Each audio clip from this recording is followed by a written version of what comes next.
Hey everybody, Tom here again. Got this Volvo S60R headlight apart, and I want to go through a few things we're going to do for the customer.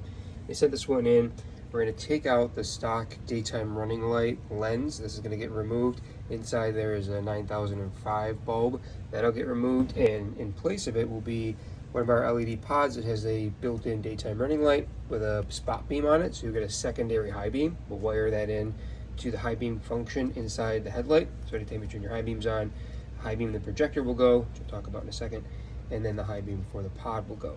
So all this will get pulled out as well. The old D2R bulb shield will get pulled out, and in its place will be our SR6 bi-xenon projector. So instead of the old school bulb in here, the filament that would just, motor would just kind of tip this whole assembly up to give you kind of a high beam.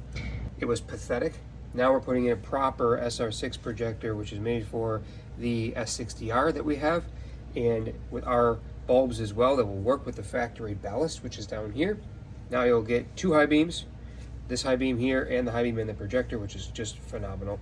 And the custom shroud that we'll put over the top will make it look OEM as well. Now over here, everything stays the same. We actually keep the stock turn signal, but something to talk about, a little tip. For some reason, whatever bulb that Volvo used, the coating that they put on the bulb to make it amber flakes off. You can see it on my glove here.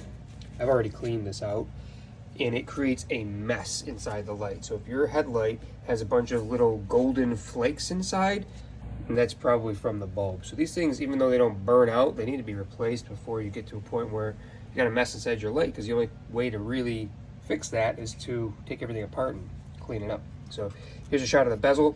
This too got cleaned up because it had a bunch of the flakes on it. Sometimes we'll remove this orange reflector. Other times we'll paint over it or tint it if the customer wants. But in this case, we're going to keep everything looking nice and crisp and clean.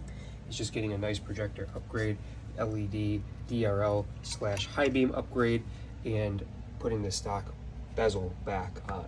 So stay tuned and I'll show you guys what that looks like when we are done.